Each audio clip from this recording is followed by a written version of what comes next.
Imagine standing on the shores of Middle-earth, listening to the endless murmur of rivers, the steady pulse of rain, and the vast whispering ocean. Beneath that constant flow lies a secret almost hidden in plain sight, one that gives Ulmo, the Lord of Waters, a role far beyond that of a mere elemental guardian. What if Ulmo's enduring presence in Arda, his refusal to settle in Valinor like the other Valar, wasn't just about his nature, but something far weightier? Something that ties him inextricably to Manwë, the king of the Valar, and even to Ilúvatar himself?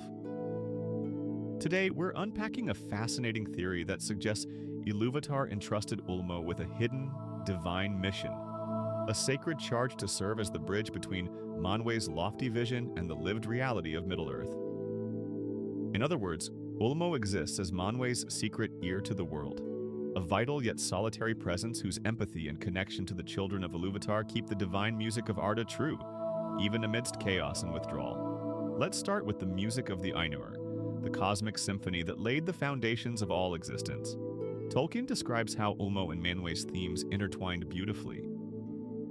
Ulmo's music carries a power of musics and of voices of instruments, a stirring, mysterious depth, while Manwë's sound is one of splendor of poesy and song beyond compare. Together, their melodies created a harmony that pleased Ilúvatar deeply. But beneath this collaboration lies something more nuanced.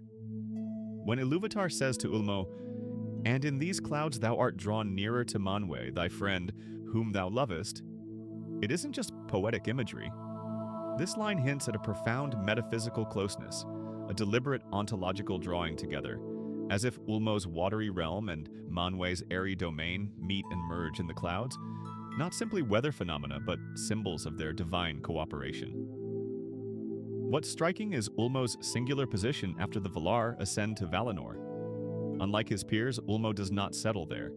Tolkien notes, "Ulmo does not dwell in Valinor, nor ever came thither unless there were need, and he dwells alone." This choice isn't mere isolation. It signals a purposeful engagement with Arda's physical and emotional landscape. Ulmo loves the elves and men deeply, never abandoning them, even under the Valar's wrath. He constantly interacts with Middle-earth, sending visions to Turgon, warnings to Tuor, and assistance to Arendil. This continuous contact suggests a stewardship rooted in compassion and involvement, rather than the distant ruling vision Manwë embodies. Now, here's where our theory gains depth. Manwë is said to understand Ilúvatar's designs most fully. His perception is the intellectual pinnacle among the Valar.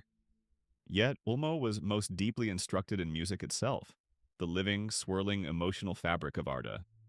It's as if Manwë represents logos, pure reason and overarching design, while Ulmo stands for pathos, the depth of feeling and communion with the world's shifting tides, its sorrows and joys. Ilúvatar's charge to Ulmo could then be seen as a secret commission to ensure that governance of Arda is not just theoretical, but deeply empathetic. Think about it. After the Valar's retreat behind the Pelori Mountains, Manwë's influence becomes more remote. His throne on the snowy summit of Taniqatil hears the voices of Arda better than any other, yet he depends on someone to speak.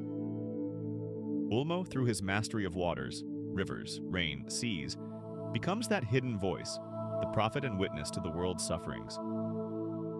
When Ulmo acts in defiance of the Valar's withdrawal, helping the exiled elves or guiding the heroes, it's not rebellion, but the fulfillment of a sacred responsibility whispered by Ilúvatar himself.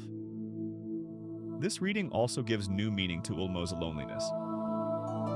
Unlike Aule or Manwë, Ulmo never takes a spouse or forms kinship ties among the Valar. His solitude isn't prideful withdrawal, it's a sacrifice.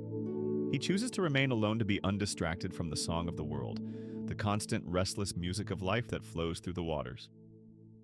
In that solitude, he listens, remembers, and acts. Of course, you might ask, why would Ilúvatar task Ulmo with this secret mission if Manwë understands everything so fully? The key difference lies in modes of understanding. Intellectual comprehension doesn't always equate to lived experience. Manwë may grasp the plan with clarity, but Ulmo feels it, to the core of his being and to the deepest waves of Arda. It's this union of intellect and empathy that keeps the divine music whole. Neither could claim to fully govern without the other's contribution. Now, some could argue this is just symbolic storytelling. Perhaps Ulmo's behavior simply reflects the nature of water, fluid, changing, distant.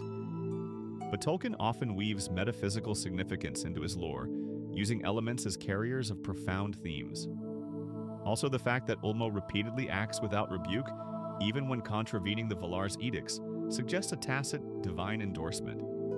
It's a quiet harmony, a hidden layer beneath the apparent order. So, what should we take away from this? Ulmo is not just a powerful elemental lord, he is the emotional and spiritual conscience of Arda, a divine instrument ensuring that the governance of the world never strays into cold abstraction.